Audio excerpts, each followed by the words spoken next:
So I rodeoed for 12 years until I was 27 years old. Once that phase of my life ended, I didn't really have any motivation to stay in shape, or I was just like, whatever, I'm married now. I'm just going to go weld and live my life and drink beer and sit on the couch and watch TV when I get home from work. Well, I did that for 10 years, and, that sedentary lifestyle sets in, and we're not programmed to sit on the couch. Like, humans are meant to move. So one day it was kind of just me and my wife looked at each other and we're like, we need to do something. Like, we're getting just out of shape, and we're not even 40 yet. So, and I was like, it's going to get harder if we don't start now. So that was kind of the motivation, was to not even running at first. It was more of a weight loss, let's just get in shape. Let's start eating right. Going back to the gym, because we had done those things before, and it wasn't anything out of the ordinary to go to the gym and stuff. But I had a friend of mine that I used to rodeo with. He actually lives in Wyoming. He got into running about a year before I did. And he told me, he said, hey, man, I used to, if you performed well in rodeo, or you won a rodeo, you won a buckle. I was like, yeah. He was like, well, if you run 100 miles at one of these races, they give out buckles. And I was like, what? No way. I was like, okay. You got that me was bit your on that. intro? That was my intro to run. Like, I hadn't run a mile yet. And that was like, that was your intro? It got me. Are you kidding me? That was it. So I was like, all right, well, I got to figure out how to run 100 miles. So let's just start with one. This is your host, Brendan, and you're listening to the Ordinary to Ultra podcast. This podcast is all about helping you run your first ultramarathon and beyond. Tune in to hear new and experienced ultra runners share how they got into running in the first place, what inspired them to run an ultra, training and race day tips, and the gripping story of their first ultramarathon. Prepare yourself to be inspired as you hear stories of grit, sometimes failure, but ultimately triumph when our guests finally cross the finish line.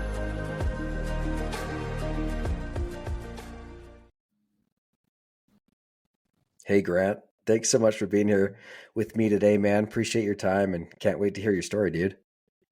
Yeah, man. Thanks for having me. I can't wait to share it with everybody. Sweet. I wanted to ask you just a little bit about yourself, just to introduce yourself. Tell us a little bit about you, like how old you are, where you're from, what your family looks like, and whatnot. All right. Well, I'm 38, and oddly enough, I've only been really running for a little over a year, if you can believe that. Didn't start running hardcore till I was 37. So, but from South Carolina, it's just me and my wife, no kids. And I actually work in facilities maintenance. I'm a maintenance supervisor. So just your blue collar dude, and getting out there on the weekends and every chance I get trying to put miles in. Mm-hmm. Yeah. Like everybody else, I guess you'd say. Right. Is it pretty hard for you to get miles in during the week, like in the morning or maybe at night? When do you get those in? Training kind of looks different throughout the year for me. So I try to lift in the mornings in the wintertime and then run in the afternoons. And I'll kind of flip that in the summertime because it gets so hot here in the summertime. It's unbearable to run in the afternoon. So I'll run in the mornings before work and then lift in the afternoon. So, and a lot of people call that cross training. I just call that trying to stay physically fit. So you don't have to look at lifting and running as two different things. That's just trying to stay in shape. So I love that. I appreciate that. I appreciate that a lot because that's how I think of it though. I think of it as cross training because frankly, I hate the gym. Maybe I could change that about myself someday, but I love that you like it. No, I don't. Okay. I go to the gym like 3 times a week, and when I'm there, I can't wait to leave. Like I want to be outside so bad. Okay, well, then we are the same. But Yes. we're not the same because you are strong enough to go anyways. So, I mean, do you go for, you said just for general fitness, or do you do it for the running Yeah. strength or? I found it really does help when you start hitting the longer distances to have that extra strength, that upper body, and, even lifting, doing leg day. Leg day matters, especially when you start Yeah. getting into those runs where you're hitting a lot of vert and you're climbing 10,000 feet in one race. Like, you got strong legs, it makes it a whole lot easier. So, Yeah. That's what all the smart people say to me about leg day and cross training. So you're yeah. smart. Good job. Yeah, for those listening, you should you should leg day. You should cross train. I know it would make me more powerful on the hills and probably everywhere else. But Yeah. And great I advice. don't consider myself a great climber when in Yeah. getting into those trail runs where there's a lot of vert. I'm not a strong climber, but I'm strong enough that I can keep a steady pace and get up that hill knowing that I get to run down the other side. So Knowing that I can run down the other side. that's it. Yeah, man. That's the fun part. Well, thanks for the intro and for that quick tip. Yeah, we'll be asking for all sorts of tips and things that you've learned through your time. I'd love to back up and talk about, I guess, just a year ago or so when you first got into running, or maybe you were a track kid way back in the day. If you were, I'd love to hear about it. But whenever running started for you, I want to hear about it, why and when. Well, I like to tell people, what made you want to start running? And I'm like, I really don't know. I've never liked it. Running to me, growing up playing sports, was always a punishment. Like that, you did something wrong if you're having to run. So I mean, I Dang, always joke. I that's was one of true. the. I say this now, and I don't know if you've ever seen Eastbound and Down, Kenny Powers. He says it the best. Back when I used to play sports, I would say, I play real sports. I'm not trying to be the best at exercise. So that's always been funny to me, and especially now that I've picked up running and I love running, I laugh at it even harder because it's not a punishment once you get into it and you start living and breathing it. It just becomes so organic, and you want to go out and do it every day. You can't help it. So it's always been something that I haven't avoided, but I can't really say that there's a whole lot of people, unless they started early in life enjoying it, that they didn't look at it as like, why would you run? Like running, that's really hard, and it's almost a punishment. So that's how I looked at it growing up. And then last year, I kind of got to a point in my life. I used to rodeo. So I rodeoed for 12 years, rode saddle bronc from high school until I was 27 years old. And so once that phase of my life ended, I didn't really have any motivation to stay in shape, or I was just like, whatever, I'm married now. I'm just going to go weld and live my life and drink beer and sit on the couch and watch TV when I get home from work. Well, I did that for 10 years, and that sedentary lifestyle sets in, and we're not programmed to sit on the couch. Like, humans are meant to move. We are 100% meant to get out there and move. So one day, it was kind of just me and my wife looked at each other and we're like, we need to do something. Like, we're getting just out of shape, and we're not even 40 yet. So, and I was like, it's going to get harder if we don't start now. So that was kind of the motivation, was to not even at running at first. It was more of a weight loss, let's just get in shape. Let's start eating right. Going back to the gym, because we had done those things before, and it wasn't anything out of the ordinary to go to the gym and stuff. But I had a friend of mine that I used to rodeo with. He actually lives in Wyoming. I lived there for a short amount of time, so probably not too far from you out there. I was in Cody, actually. So Okay. he also did the same thing, but he got into running about a year before I did. And he told me, he said, hey, man, I used to, if you perform well in rodeo, or you want a rodeo, you want a buckle. was like, yeah. He was like, well, if you run 100 miles at one of these races, they give out buckles. And I was like, what? No way. I was like okay. You got me That was bit your on that. intro? That was my intro to run. Like, I hadn't run a mile yet. And that was like That was hook, your line, and sinker. intro? It got me. Are you kidding me? That was it. So I was like, all right, well, I got to figure out how to run 100 miles. So let's just start with one. Oh my goodness. Go You out there and see how far I can run.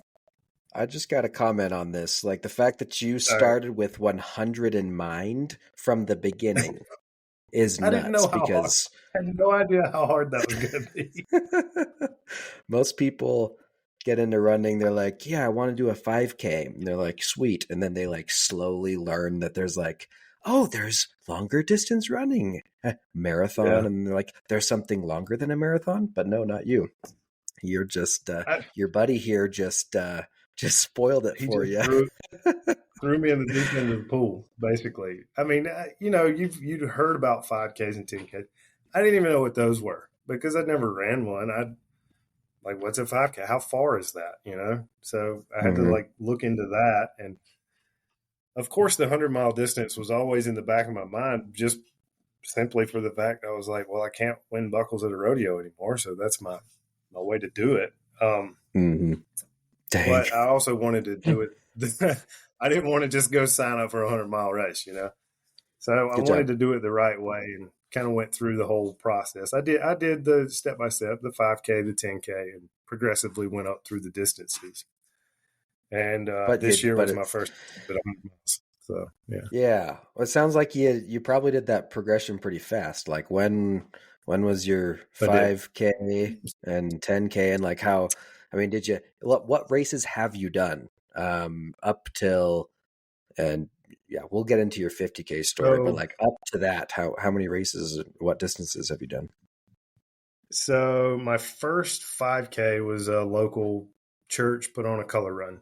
And I was like, cool. And a friend of mine here in town, we got into running a little bit together and he wanted to start back running. So he was my coach, if you will. Like he kind of took me through the progression. He's like, hey man, you're coming out here way too hard. Like you need to chill out or you're going to hurt yourself bad. So I was like, okay. So he basically taught me the mechanics of how to build a base and how to get yourself prepared for running a long distance.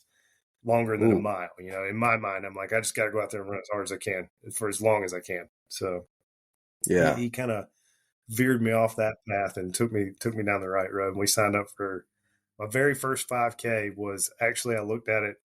It was March 18th last year. So that was my very first 5K ever. And, then from there, it was just, like a couple of months later, I signed up for another one. And then a month after that, I signed up for a 10K. Okay. And then another 5K, another 10K. And then my very first half marathon was last October. So it was a very, very quick progression. And that half marathon was actually my very first trail race. I'd done some trail running, but that was my very first trail race was a half marathon. Never ran a half marathon on a road. I was like, let's go run one in the woods, So yeah, and to remind everyone, you're in South Carolina doing this, is that right? Right, correct. Yeah, sweet. You got some I don't know South Carolina well. You got some fun woods, got some hills and stuff to run through, or I don't know, mountains maybe. I don't know. Yeah, and where we live, they call it the upstate where I am. So it's kind of the foothills of the Appalachian Mountains where I am. Oh, sweet. And so, I mean, I'm an hour's drive away from mountains. It's not very far. Not bad. And that kind of leads into my 50K, the one I just recently ran. That was up in the mountains up. It's still in South Carolina, but part of the mountain chain that runs through the state. So you went from your half in October to a 50K. I think you said in December. Is that when it was? No, that was the 50 mile. Oh my goodness, I skipped. Okay, when was the 50K? Here, I'll make it easy. I'll run you through the progression of my distances. So I went 5K, 10K, half, and then I ran a full. I did a full marathon on the road, and that was also October of last year. I ran that right after, in the same month. I basically used that trail race, that half marathon, to train for the full. I ran the full marathon to train for, well, actually, let me back that up. My first 50K was a race that I put on. I actually put on a race last year, and it was fantastic. It was awesome. And so I had no plans on actually running the race, but the idea that I wanted to participate. So I ended up running a 50K that night with people that were participating in my race. And it's one of those no cutoffs, no speed. It was a 1.5 mile loop around my parents' farm. You just run from dusk till dawn, as many laps as you can do. And the most laps at dawn wins. And so I ended up doing 30 miles that night, just over the course of the night. So that was pretty neat. That was actually my first 50K, if you will. And I didn't really look at it that way because it wasn't really racing. I was just it was different conversations with people throughout the night, and I just kept doing loops. So, but fast forward from that marathon was basically my training for that 50 miler that was in December later that year. So, that's kind of how I looked at these races. Everybody kind of wants to prepare, like, I got to get ready to run my fastest 5K. Well, I'm looking at the next distance. Like, I'm looking at that 10K. All right, I'm going to use this 5K to see how I need to run that 10K. And then I'm going to use that 10K to see how I need to run that half. And so just progress through the distances that way. Because in my mind, like you said, the whole time, 100's the number. Like, I got to figure out how to get there. So it's all to get 100. That's awesome. That is amazing. And it sounds a little crazy, and maybe some of y'all thinking that's crazy, but honestly, from what I've learned online, because I haven't had a coach personally, but it sounds like, you're building your base and like you're doing it right. Like you're just slowly putting on miles over months, from March to December, you just put on enough training hours and miles to get yourself ready for that. And I don't know what your 50 miler story is yet. Like how it went, if it was like terrible or if it was amazing, I guess we'll hear. But you finished it sounds like. So that's incredible. And so that's fast, but it's doable. I like to say I finished it. I like to say I finished it because I didn't get a DNF. Okay. So okay. Yeah. Let's just say I made it to the finish line and no one was there. Okay. It was a very awkward. It was a very awkward finish. So when we get to that story, I'll tell you the whole thing from start to finish. Goodness gracious, that's like that's a big teaser right there that you just gave us. Dang, I can't wait to hear how that was.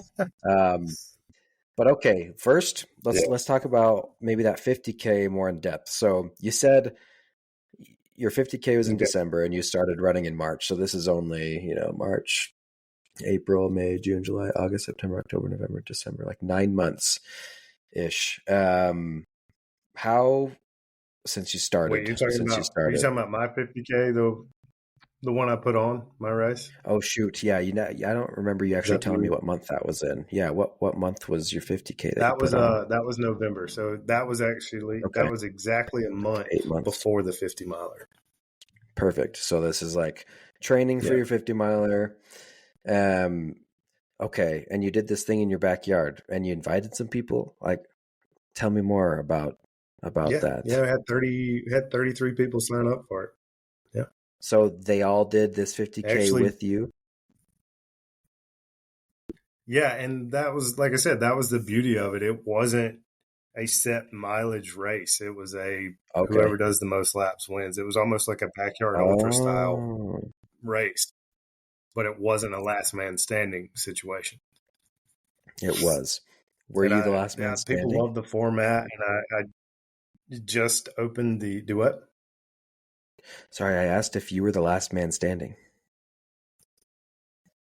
Oh, no. It wasn't a last man standing situation. It Oh, was, oh, as long as you run the first lap and the last lap, everybody was considered a finisher. So you had to run the sweet. first lap at dusk and the final lap at dawn, and you got to run just like Oh, everybody else. Doesn't matter if you ran 10 miles, 50 miles, 2 miles. You were a finisher if you did the first and the last. oh, So cool. I like it. it was all about seeing how far people could push themselves, and that's really, now that I've been on this journey as long as I have, I've found my purpose in it, and it goes well beyond trying to win a buckle at a 100-mile race.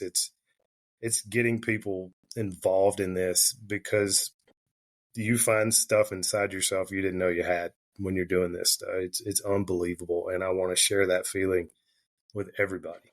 Like my friends and my wife. My wife's sick of this. Like she's over it, but I'm out here preaching the word. It's like, come run with me. So I am the same way. I'm trying. I'm trying to convert all my friends. Like, come on, be a runner with me. I know you'll. I know it sounds yeah. crazy, but you'll love it. I swear. But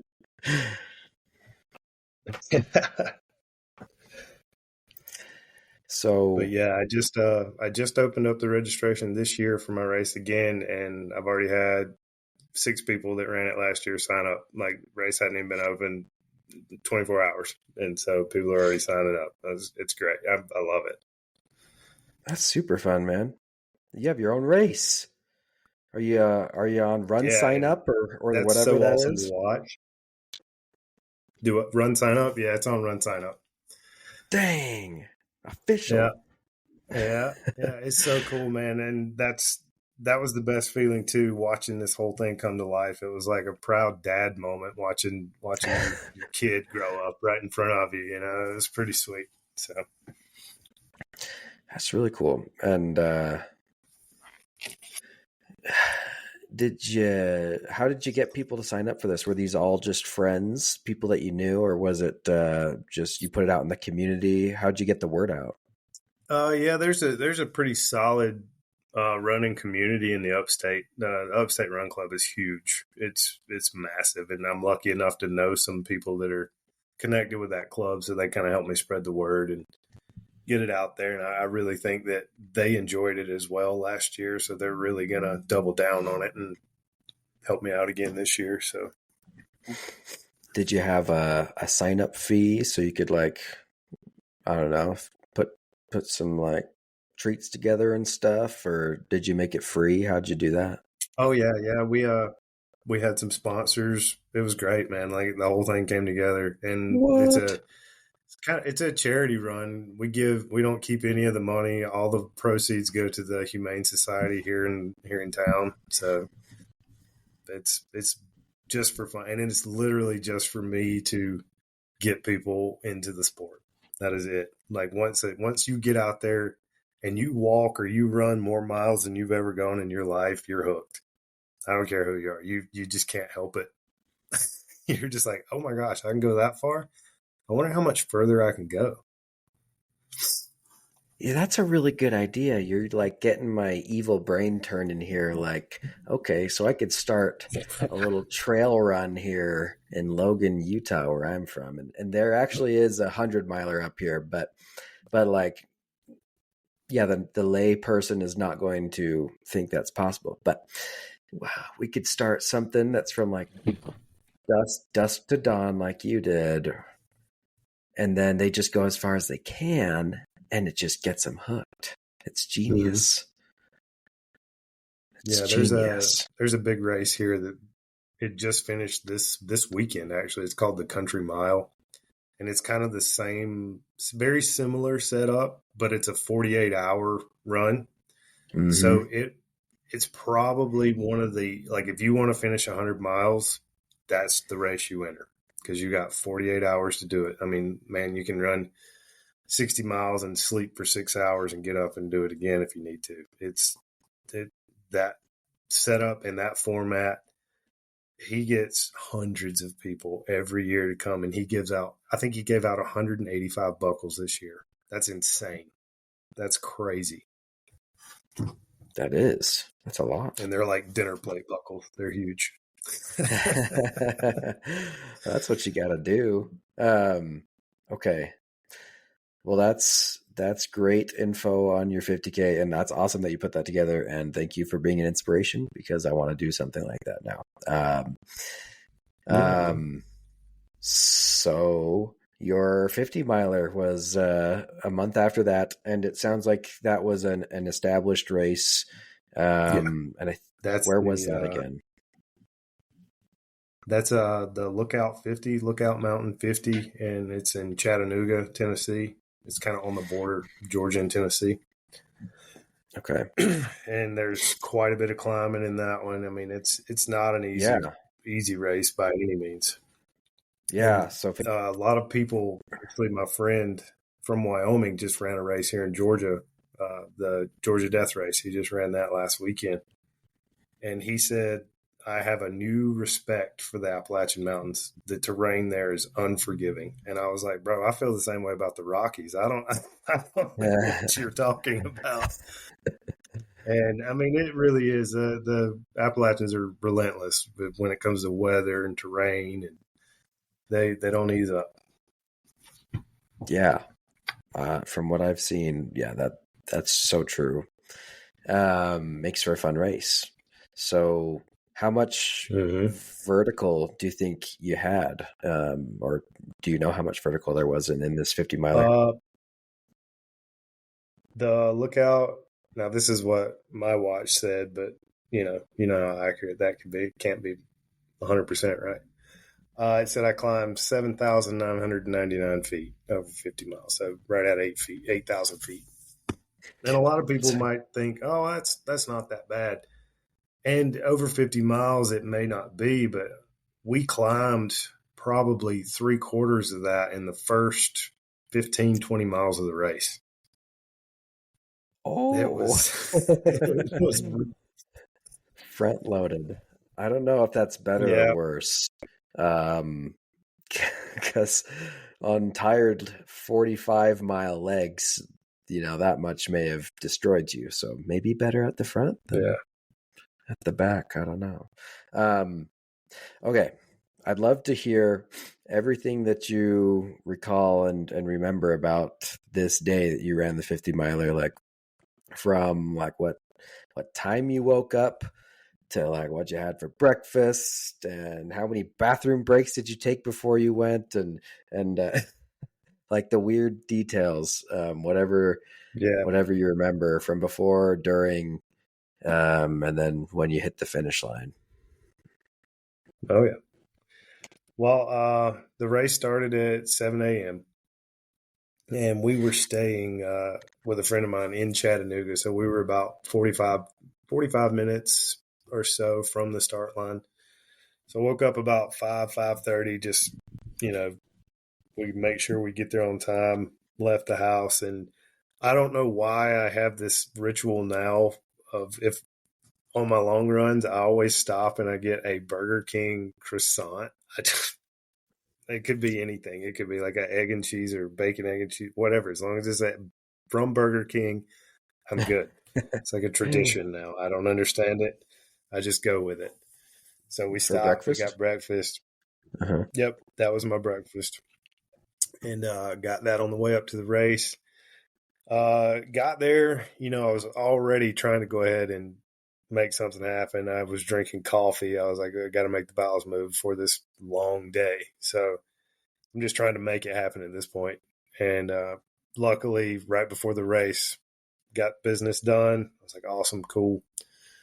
Everything felt great. Everything just seemed like it was going to be a good day. It was kind of misty, rainy. It wasn't super cold by any means. They said it was 29 at the start, but I started with a rain jacket and shorts, and then probably 3 miles into the race, I was shedding that jacket. So I just ran in the misty rain that morning. But starting off, everything felt great, and it was mostly flat for the first 6 miles or so. And then we started going down. So we started on top of the mountain. There's a college on top of Lookout Mountain, and that was where the start point was. So we started on top and ran for 6 miles around the campus, and then we started going down. And once we started going down, I started telling my buddy, I was like, if I remember right, this route wraps back around and we go straight back up.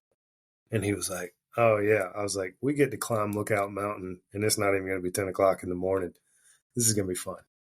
So we're just trotting along, and everything was probably, I don't know, going good. I would say it was going good, but probably not as good as it should have been, because looking back on it now, that's when we should have been digging some, extra time. We weren't thinking about it at the time. We're just like, all right, 50 miles, we got to pace this out and take it easy. And I'm running with my friend that's from Wyoming, and he's ran ultras before, so he's kind of, like, let's take it easy, take it easy. Mm-hmm. But I realize now, looking back on it, while we were going down, we should have just took that and rolled, like took it all the way to the bottom and banked some time. But, we're trying to play it smart, not trying to get injured in the first 11 miles of the race. So we hit an aid station at mile 6. We were still good on water, hadn't drank very much, and that's kind of, I've gotten to notice the way my body reacts in these longer races now. Yeah. If there's a short aid station from the beginning, like a 4-mile aid station or a 6-mile aid station, I usually don't hit that one. I don't need to. Yep. I'm usually somewhere around the 8 to 12 miles is where I start running out of water. Yeah. Excuse me. And so we knew that we would hit another one at mile 12, so we just booked it on past that one. And had a friend of mine that was crewing us for that race. He met us at mile 12.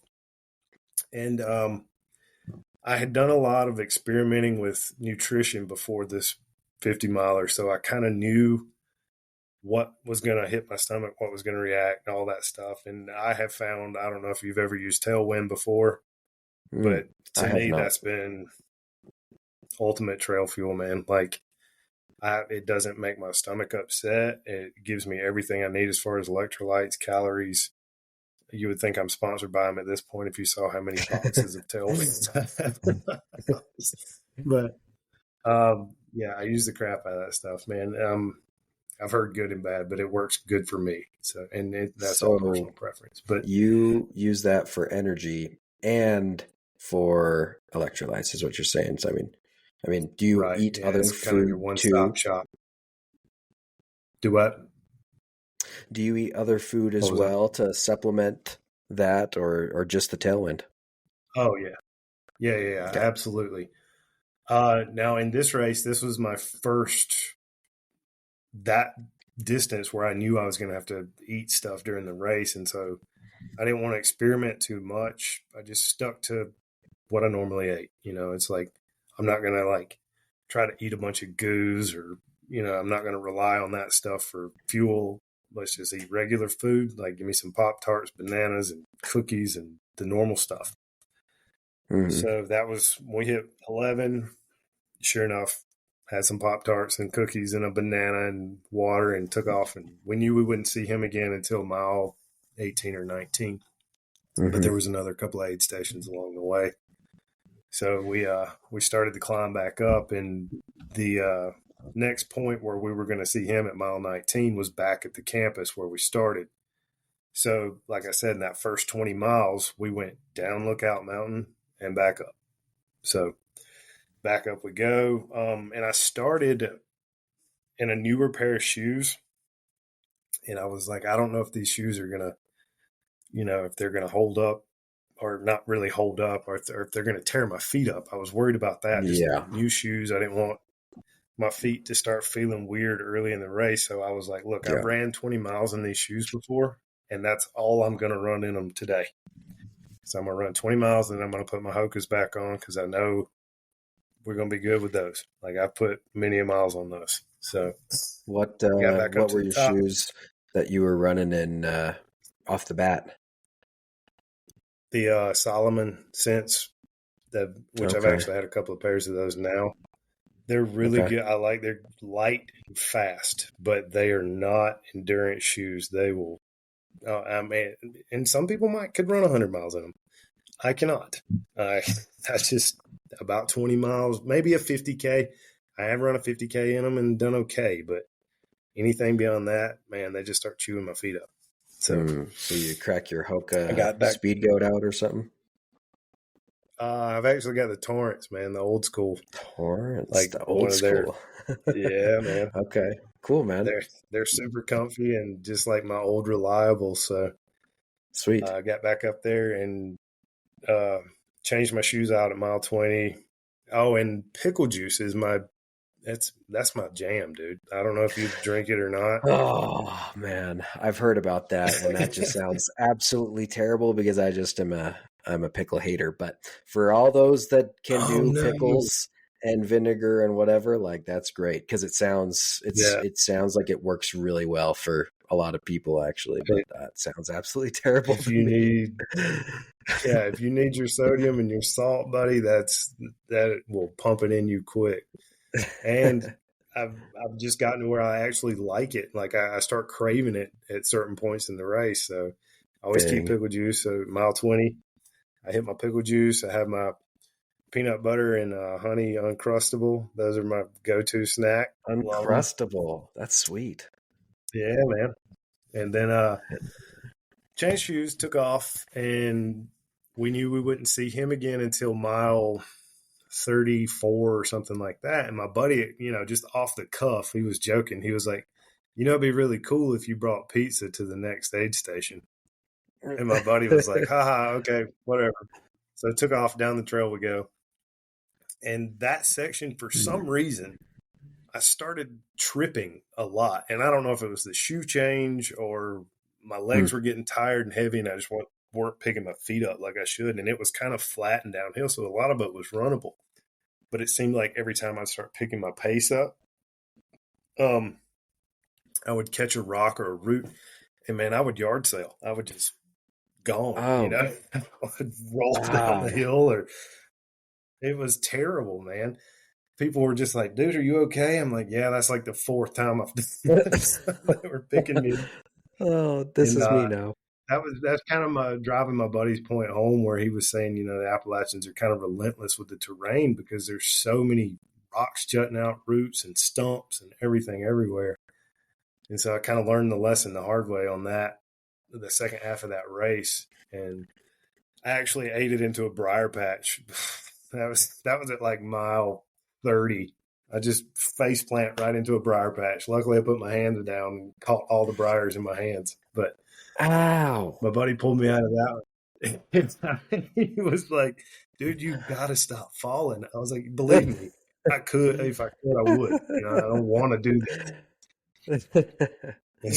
Dang. Pulled me out of the briar patch, and we start working our way up to the next aid station at mile 34. Everything kind of went good from 20 to 234. Like other than the tripping and falling, we were holding a good pace. We were doing good. Our whole intent the whole day was to keep it below 15-minute miles. And we were right on that. We were like 14:45, 15 the whole day. We were crushing it. And we got to mile 34 where the aid station was. My buddy was there, and he has his backpack with him. He had to ride a shuttle to the aid station and where the crew was. And he pulls these 2 bags of pizza out of his backpack. I was like, you got to be kidding me, right? Yay! The guy I was running with, he goes, "Are you serious? You actually went and got pizza?" He was like, "Heck yeah, you asked for it. So here it is." Dude, we crushed like 3 pieces of pizza. It was awesome. Oh, It was like the what a guy. pickup we needed. Yeah, I mean, and that brought us back to life. We were, especially after the Briar incident, I was like, I don't even want to be out here anymore. I hate this. Ate the pizza, made the loop, and it was just a small little 4-mile loop. And then we were coming right back to that same aid station. We got to that aid station and things started getting weird. Like we could tell everybody's emotions that was running the race, and especially the ones in front of us, they started changing. We're like, what's going on? Like, why is everybody getting all sad and stuff? Well, we didn't know. We thought we were keeping a good pace. We're doing good. Well, apparently they started cutting people or pulling people from the race that were coming through the opposite side. They were hitting mile 30 while we were coming back on 34. And everybody's like, why are they pulling these people? They're coming through at the right amount of time. Well, apparently we were all way off. Like we were off mileage wise, we were off time wise. And I was like, what? And they were like, yeah, you got about an hour to get to the next aid station and it's 4.5 miles away. And I was like, what? I was like, we're 34 miles into a race. I can barely do 4 miles in an hour right now. And so my buddy was like, well, let's go. So we took off and we ran to the next aid station. We get there and they tell us the same thing. They're like, oh, you got about an hour to get to the next aid station. It's 4 miles away. And they kept saying that. But then I started noticing, I looked at my watch. I was like, these aid stations are not 4 miles away. They're like 5 and 6. And I was like, what is happening right now? Like, I don't understand this. So we get to the very last aid station and we can see the lights. At this point, it has gotten dark. We could see the lights from the aid station. And then we start hearing them yelling through the trees, like, hurry up, you only got 5 minutes. And we're like, what? What? So we book it through the woods. We refill our water at that aid station. They're like, get out of here, go.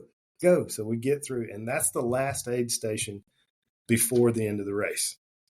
And so I looked at my watch and I was like, we're at mile 47. And we just left the aid station. And I knew how far that aid station was from the start line because that was the first one coming back through the campus, the opposite direction. I said, we're not going to make it. I said, that's 8 miles back to the start line. And everybody was like, what are you talking about? We're not going to make it. There's only 3 miles to 50 miles. I was like, oh, this race is longer than 50 because it's 8 miles from where we're standing. What the heck? Off we go through the woods. Yeah, and then people started like really getting upset, and I was like, it is what it is at this point. Like, there's nothing we can do about it.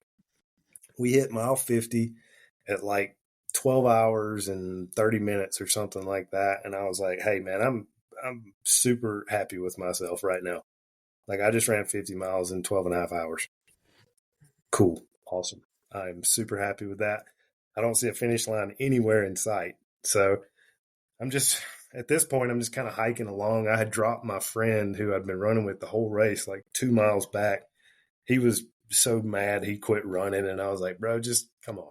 I was like, let's go. I was like, just keep going. So we're trucking along through there. And then, I get out in the middle of nowhere by myself in the dark and my headlamp starts flickering. And I'm like, great. I was like, my headlamp's about to die. No one's around me. And so I was like, all right, I'm going to start running, see if I can catch anybody. So I'm running.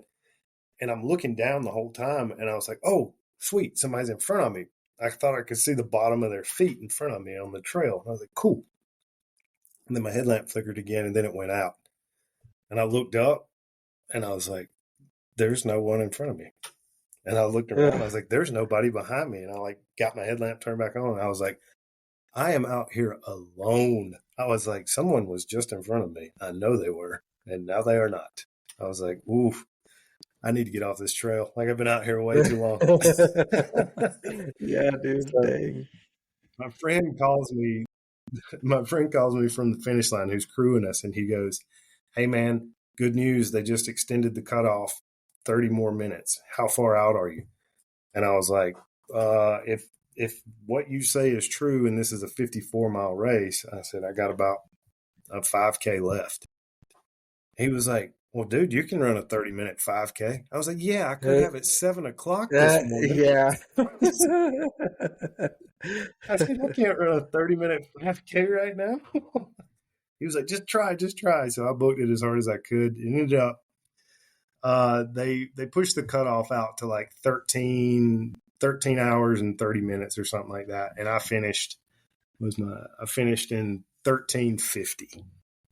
So I was right after the official end of the race, but they didn't give out DNFs just because they let us all go through that last aid station. So they let us finish basically. But in my mind, I was like, well, that's a DNF. But it was wild. It was a very wild experience. Yeah. Because they marketed it as a 50-mile race, but it was actually longer than that. By how many I ended miles? up 53, 54 miles, something like that. But everybody's watch was so different. It was crazy. My friend, he has a Garmin. His was, I think he had 56 on his watch. And then me and my other buddy, we both have Coros watches, and his was 55 and mine was 53. So I was like, whoa. I don't know. I don't know how long this race What's was. the truth? Yeah. Dang. That's nuts, It was a man. good experience. It was a learning experience, and I took a lot away from it. Like, I really learned a lot about trail running during that race, like what I need to do to get better and stay healthy. Look down. Nothing's going to trip you from eye level and up. So always look down. Yeah. Dang, that would be so long staring at the ground. You'd be like having treadmill feelings when you look up. Yeah. You're like, whoa. You'd be seeing stars, I think, right? I mean, did you ever feel that way when you look up after a while? No, because I'm so terrified that I'm going to trip. Like, I'm just so you just keep looking down. Speech, man. Okay. Dang, dude. Man, I'm so glad.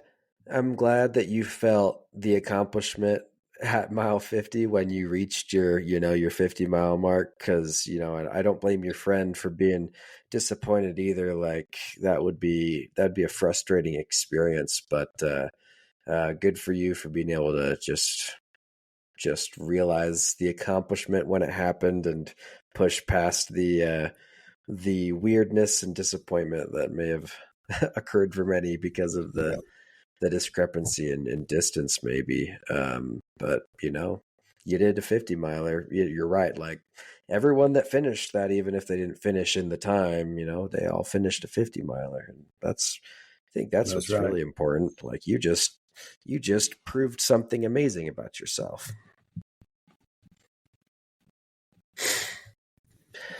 Yeah. It's huge. So what what were your emotions and, like, your friend when he ended up passing the finish line? I mean, like, were you feeling good? Were you emotionally and physically? Yeah, surprisingly, when we got closer to the finish line, I knew he wasn't that far behind me. And once I got out of the woods and I could see from the moonlight, because, again, like I said, my headlamp died. So I was running with my phone as a flashlight for a mile and a half. Once I got out of the woods and I could see, I kind of just hung out and waited. And a couple of people were like, "Hey, you waiting on your buddy?" I was like, "Yeah." And they were like, "Oh, he's not far back. He's only like 100 yards behind us." And I was like, "Cool, I'll just wait." So I hung back and waited on him, and we both crossed the finish line together. And I actually called my wife, FaceTimed my wife, and I was like, "Hey, I'm about to cross the finish line. I think they tore it down already, but you're going to go with me across this made-up fantasy finish line that I'm about to cross." So, but yeah, it was a great feeling just to even come out of the woods, and there was still a crowd of people waiting on the people that were with the group that went through that last aid station. They were still playing music. It was still, the atmosphere was there. The finish line might have been gone, but who cares at that point? Like, we were there, and the atmosphere was there, and everybody that cared that we were finishing was there. So that's what made it all the better.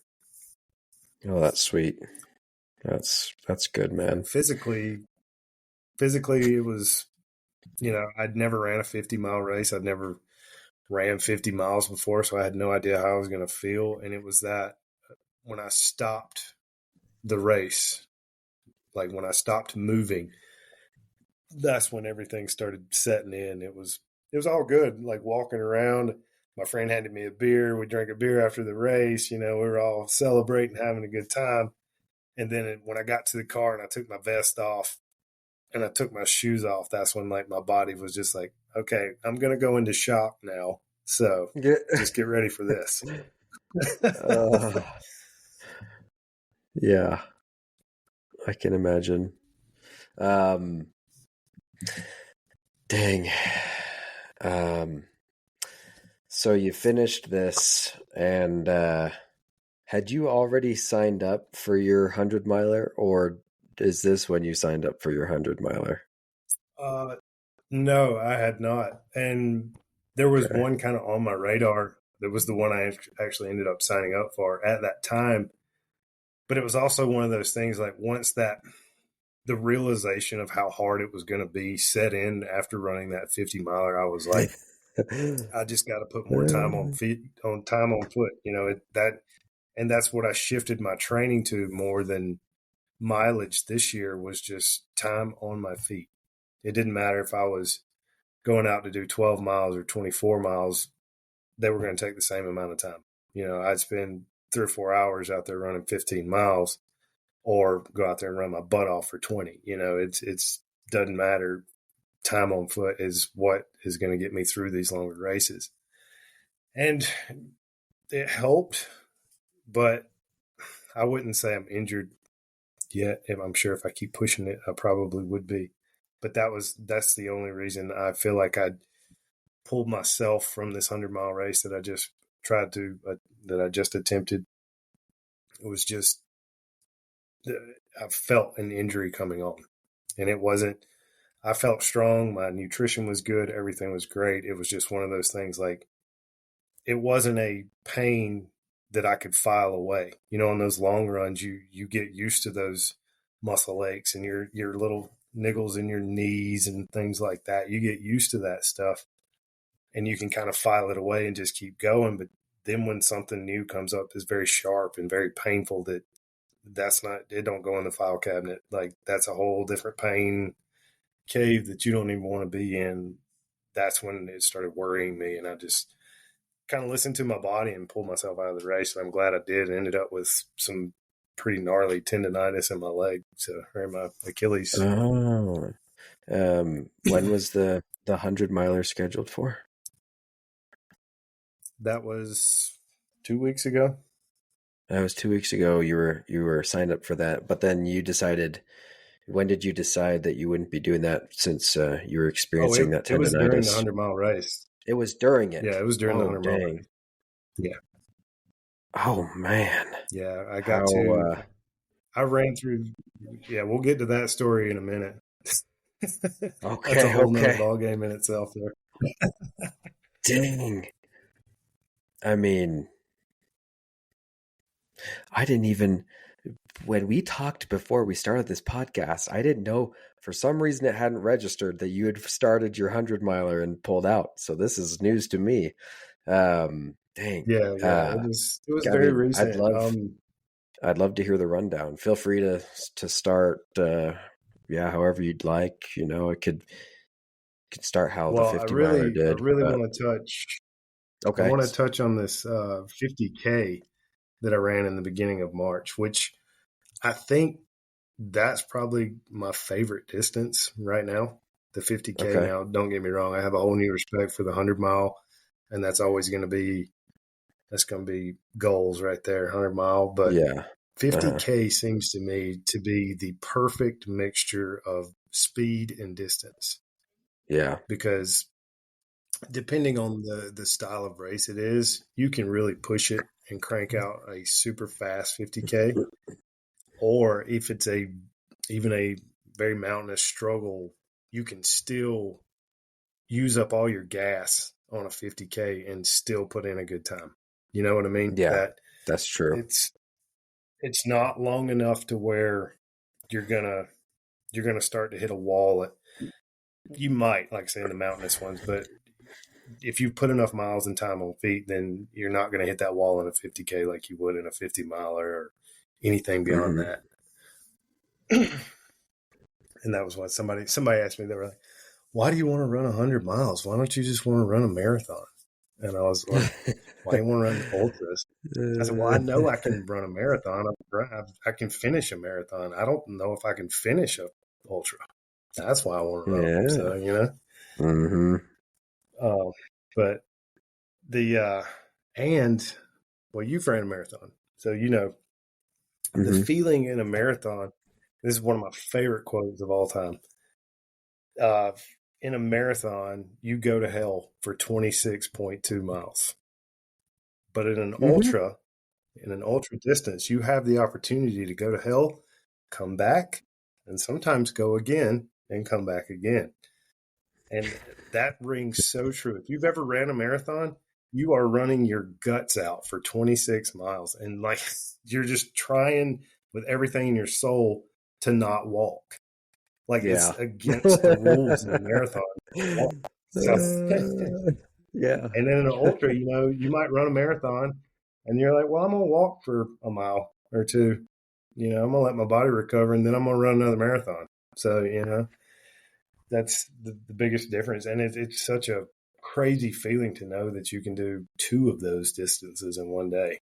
I mean, it's definitely It's doable. nuts. Yeah. Without that feeling of the marathon. Yes. Yeah, you're right.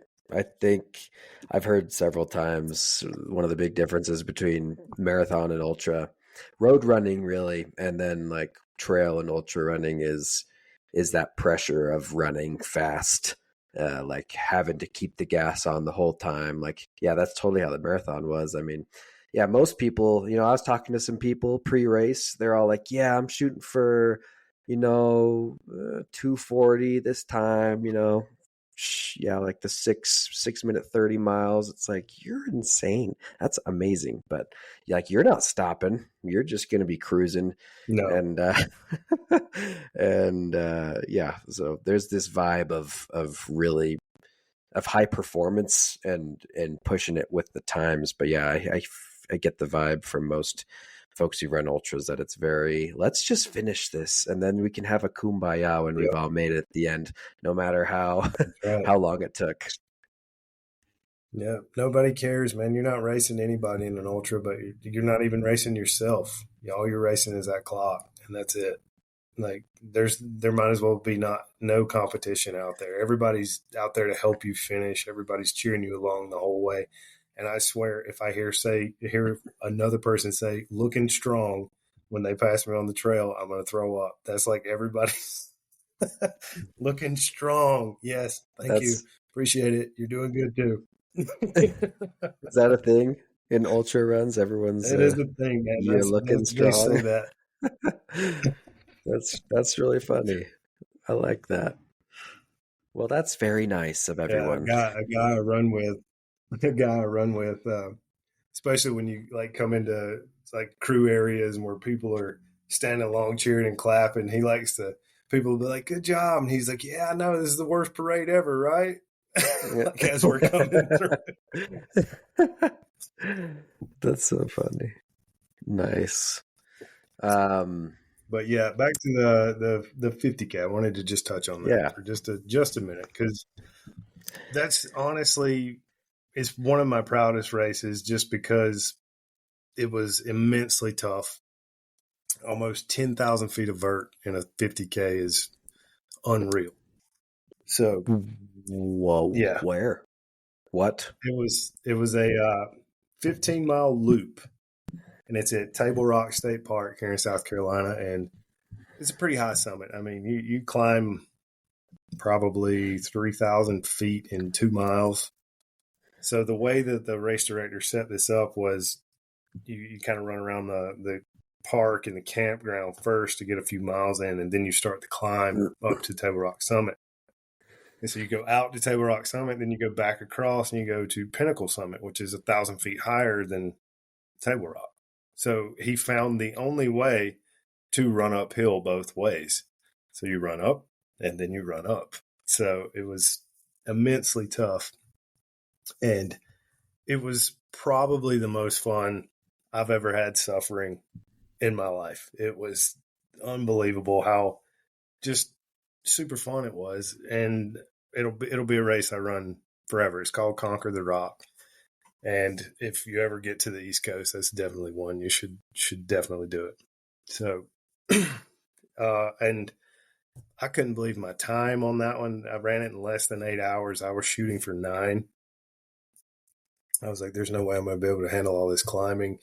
So I'm going to set the bar, pretty mediocre.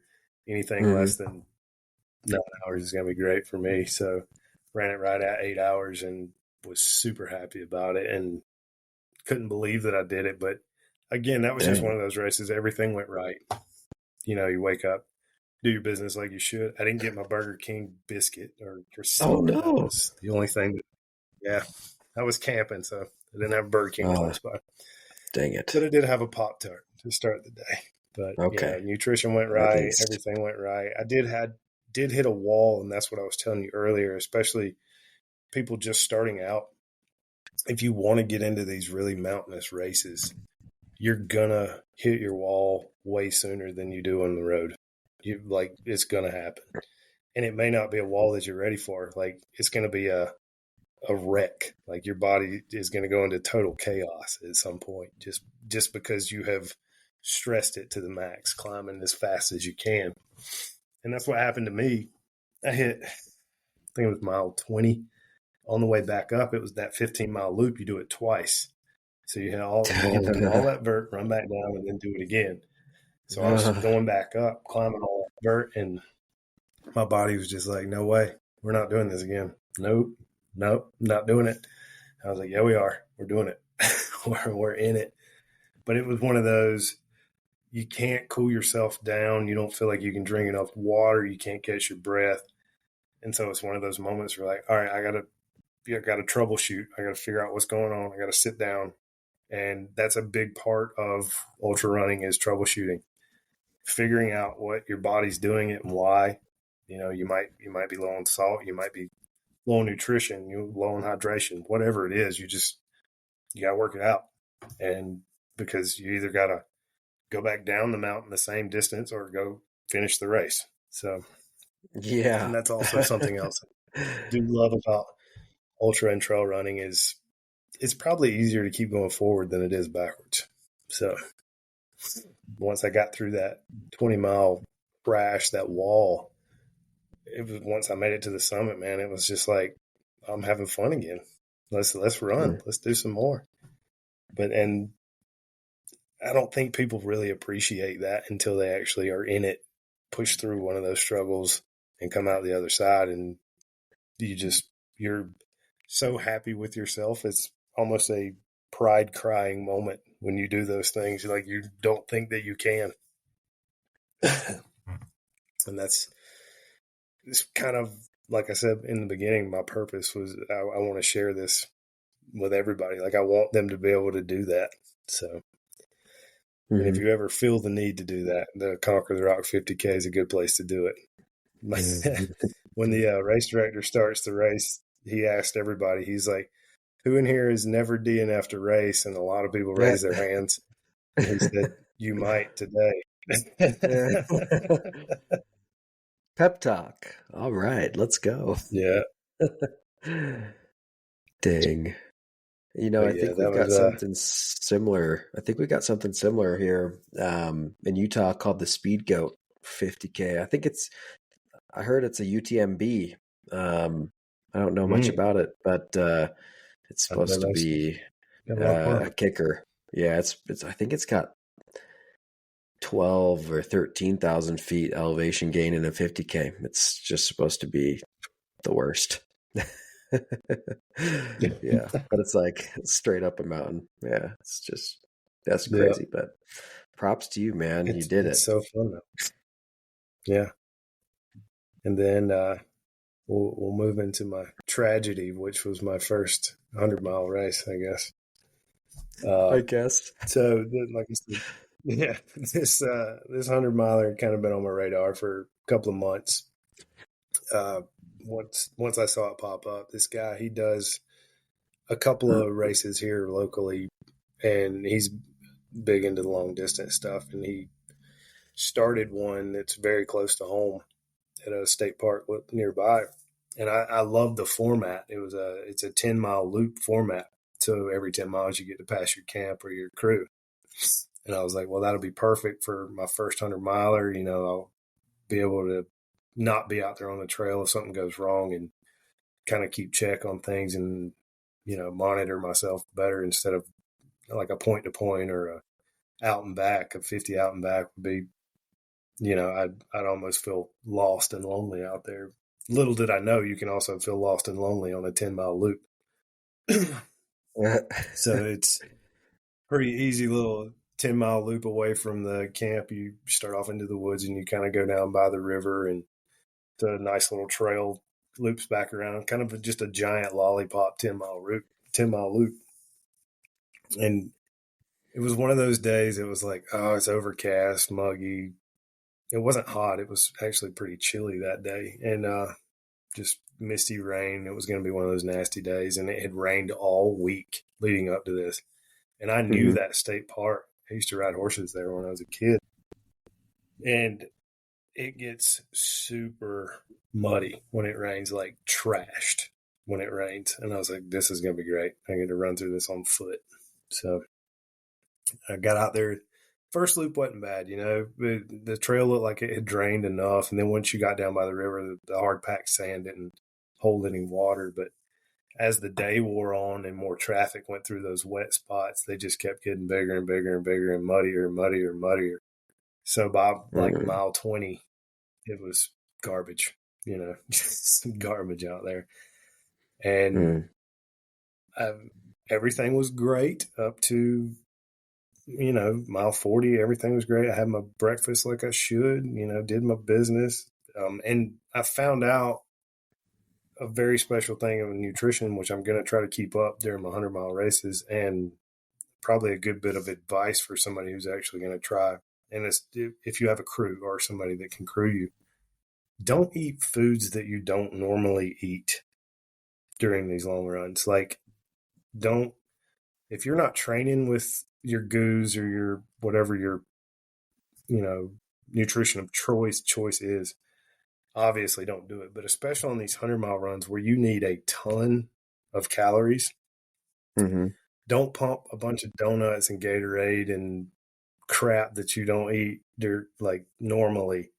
Don't do that. I watched so many people DNF this race because they cannot control their guts.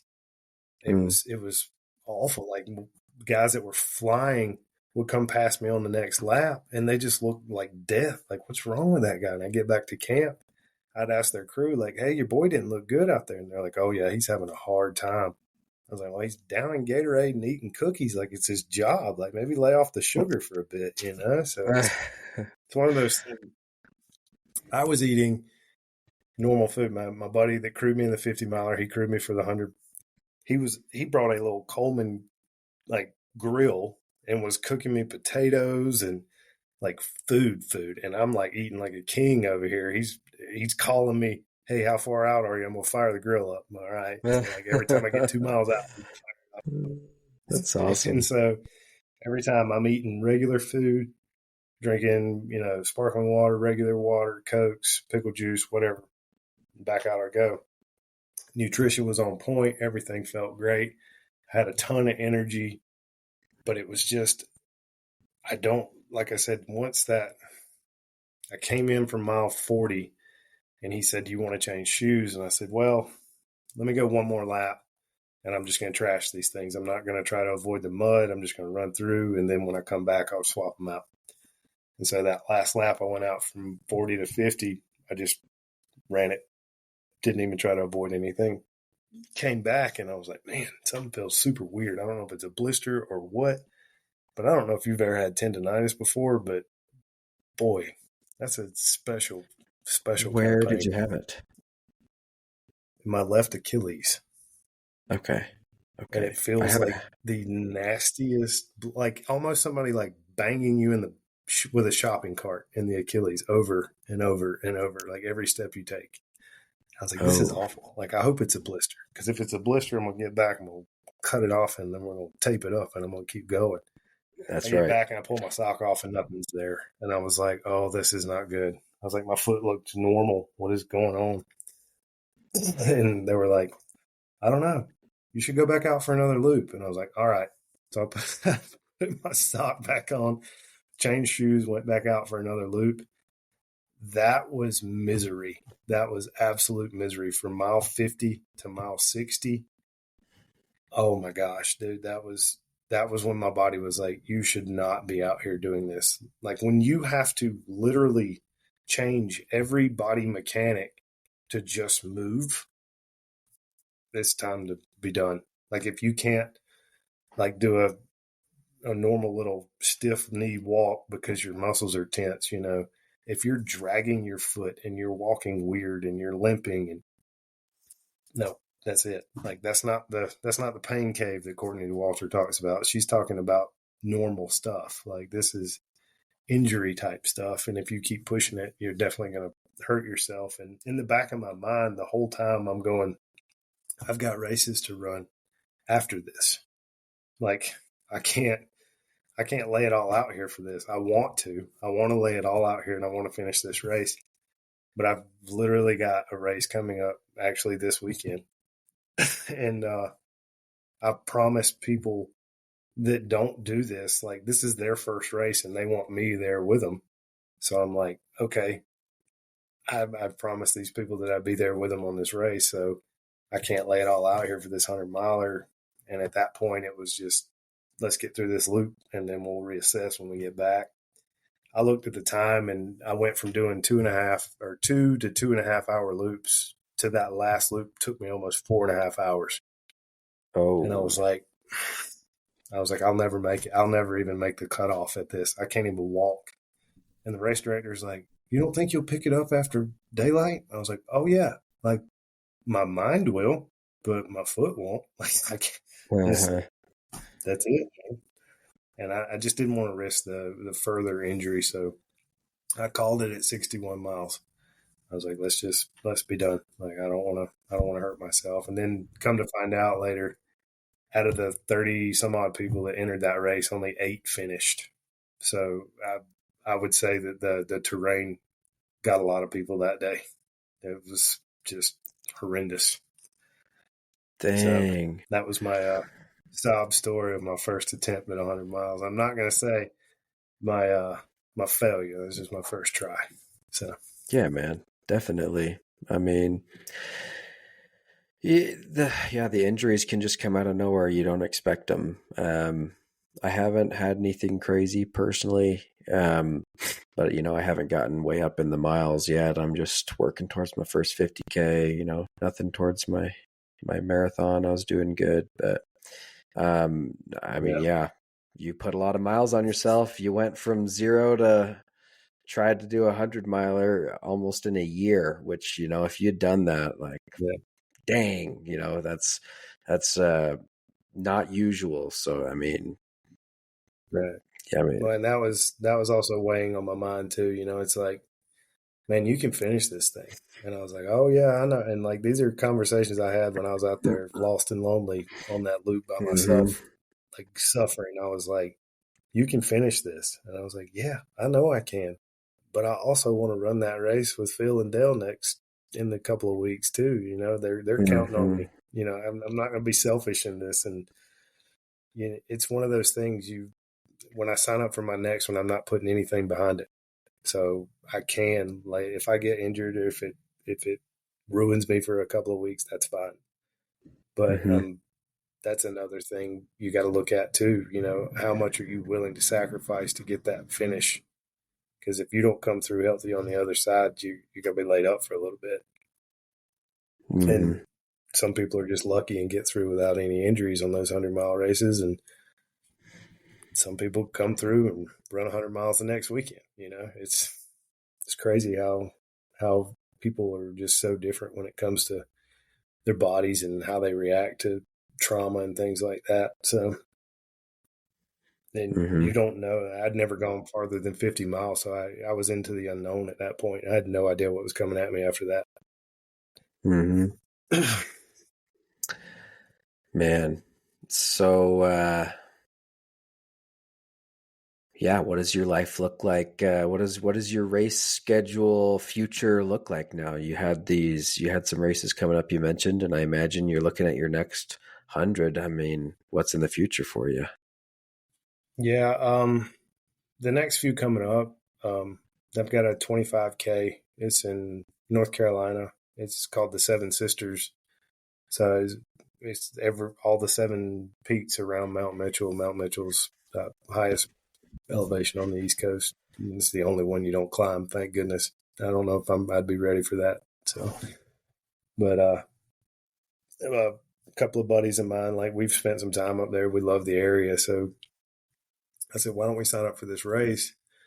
And they were like, oh, are you kidding me? There's no way I can run a 25K. I was like, do you even know how far that is? I was like, you should look that up before you say you can't do that. And so they looked it up, and they were like, oh, yeah, we can definitely finish that. I was like, well, there's some climbing. It's not just running down the road. So I've been trying to push them to do some training and get ready for it. But if they don't finish, they don't finish. They're going to enjoy the experience of just being around the trail community, and and it's a big race. Like there's 400 people in this race, so I mean, that is not a big one. Small race by any means. So we're gonna have a good time with that one, and then after Seven Sisters, then I go to Ocracoke, the Outer Banks, North Carolina.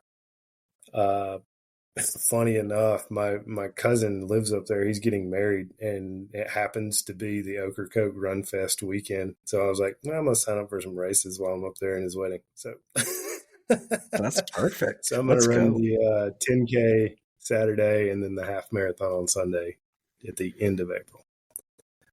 Look at you, man. Then you're running stuff all over.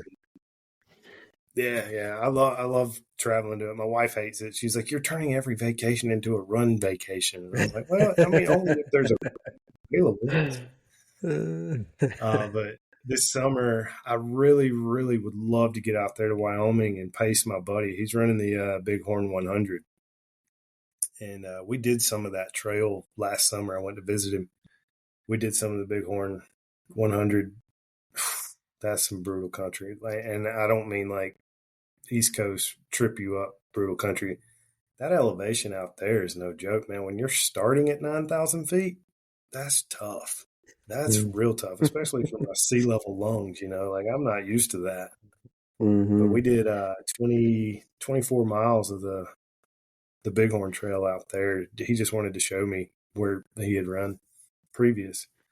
But I'd love to get back out there and pace him for that. I don't know if it'll happen. But is that in Colorado? And then the Bighorn? No, it's in Wyoming. It's between Sheridan and it's over near Sheridan.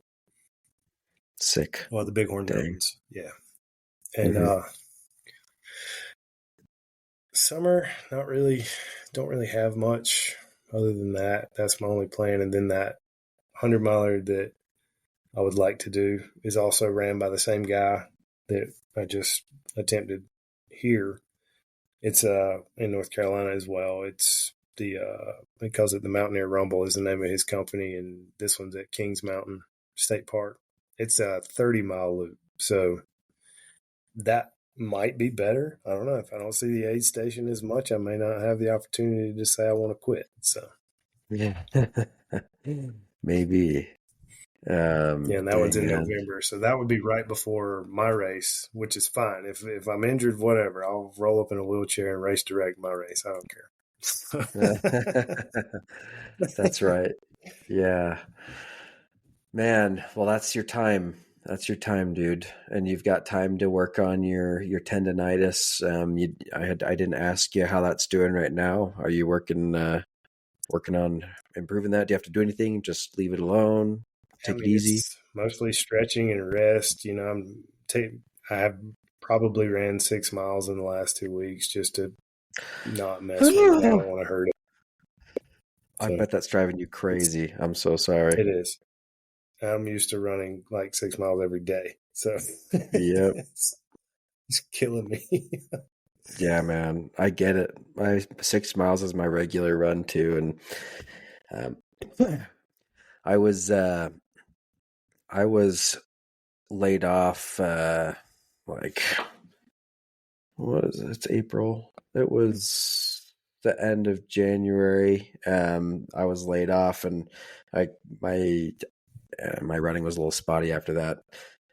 But I felt the need to get out still. But anytime I missed a run, it felt like the worst. Like I could feel myself getting worse. I was like, I definitely need to keep running right now because I feel sad and I need to run.